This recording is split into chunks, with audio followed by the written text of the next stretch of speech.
Instituti i Shëndetit Publik thotë se, sipas vlerësimeve, në Maqedoninë e Veriut janë regjistruar rreth 1000 deri 1500 fëmijë me diagnozën zyrtare F84.0 të autizmit, por supozohet se numri është shumë më i madh, duke marrë parasysh se shumë raste mbeten të padiagnostifikuara ose evidentohen nën kategori të tjera me pengesa në zhvillim.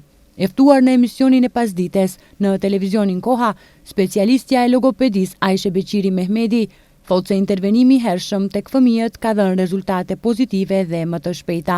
Ta lëmë më thonë fëmin të jeton në fushën e tij ose në botën e tij, po thjesht ta largojmë prej botës së tij dhe ta inkuadrojmë në ambientin se ku është.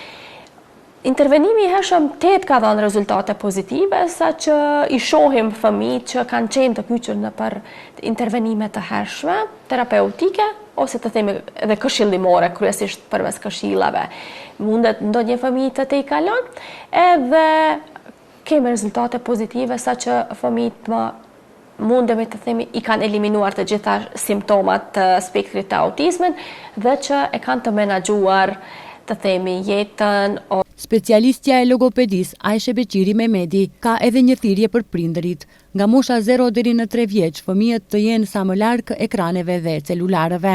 E rëndësishmja për prindërit ju kishte sugjeruar tani më duke e pa që është aktuale dhe problematike ky fenomen negativ, është t'i largojnë fëmijët prej ekraneve që ndoshta edhe qëndrojnë më gjatë se sa është e paraparë, ndërsa prej moshës 0 deri në 3 vite fëmija nuk duhet fare të qëndron para ekranit, ta kenë parasysh këtë.